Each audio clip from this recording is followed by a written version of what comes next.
everybody, so we're back here. I've gone ahead and put in the batteries for the rifle, 4C batteries. They go right in this panel here. I won't open it for you, but this panel unscrews and it folds open. You put the 4 batteries in. The phaser, hand phaser, does not need batteries. And like I mentioned, if you saw in the unboxing video, it's supposed to pull out and then you push it back in. This is one of the things I kind of don't like about it. And you go ahead and fire. But what we're going to do first is I'm just going to show off the lights in the phaser rifle. And what's cool is you can see it has 2 switches. One here that works the gun itself, and then one here that works the light. But what's really cool about this is the gun has 2 features. The first one is if you just want to display this on your wall, there you go. It stays lit up.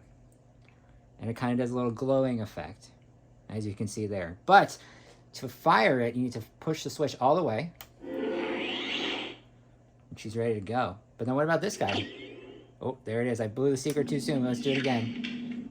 Push it forward, and then it lights up. And it's got a pretty strong light. I mean, look at that. It's really good. And you can hear the sounds. So we'll turn them off again. Turn it on.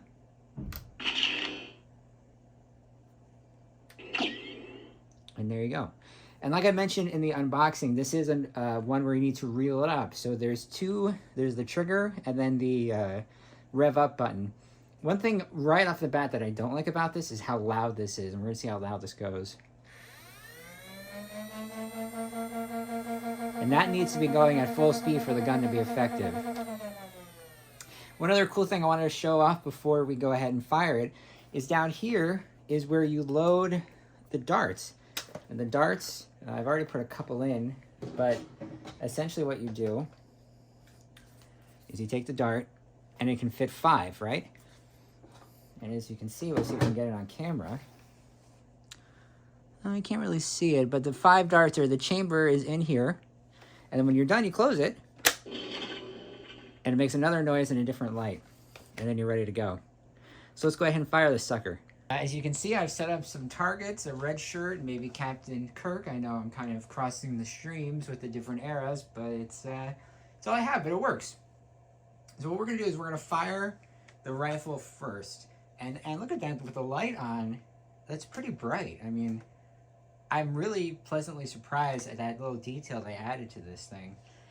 But like I said, we're going to fire it. It makes a couple sound effects as you fire it. Again, the reeling is going to sound a little loud, but make sure you listen for those sound effects. Here we go.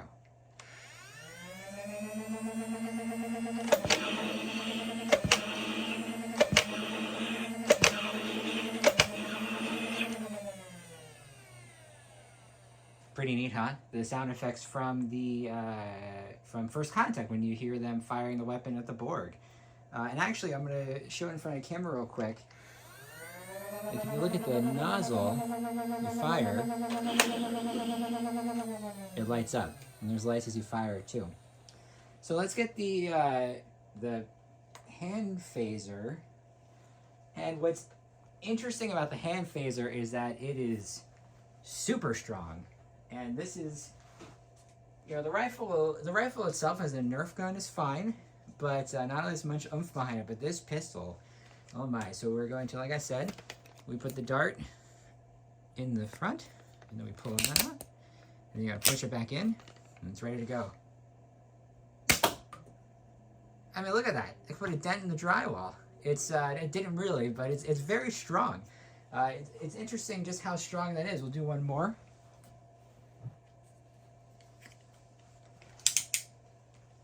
Load it up. Push it back in, and then fire it. And that's your fire test. So there you have it, the Star Trek Nerf gun and the phaser pistol that comes with it. You know, so what do I think overall? As a Nerf gun, they're fine. You know, they're fine. I think there are better ones out there. You know, this is definitely more for a Star Trek fan than it is for any sort of Nerf war or anything like that. But as a Star Trek themed Nerf gun, it is a 10 out of 10. It is super radical. It is fun. It's got heft to it. It makes the noises, the light, the sounds.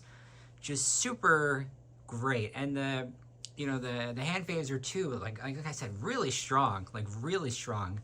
So you could take that to a Nerf war, but the rifle I would leave at home. It's again just a decent Nerf gun, but an awesome Star Trek collectible, and awesome for any Star Trek fan if you can get your hands on one. So once again, this is Phil. Thanks for watching, and live long and prosper. Thank you to our Patreon supporters for helping to make all these Priority 1 Armada shows and streams possible. Well, that's it for this review. Don't forget to like the video and leave a comment below with your thoughts. Follow us on Twitter at P1Armada and check out our website www.priority1armada.com for more information about our Star Trek Online in-game fleets. And join us every Saturday for the Priority 1 Armada live stream, where we go more in depth on this week's Star Trek Online news and take you, the viewers, on an away mission to earn in-game loot. Viewers can also win loot by entering our giveaways during each live stream. That's every Saturday at 9 PM US Eastern on Twitch, YouTube, Facebook and Twitter. We host a range of streams throughout the week, focusing on different Trek games and news. If you want to subscribe and hit the notification button so you don't miss out on all the latest Star Trek news. That's it from me and Sarah. Live long and prosper.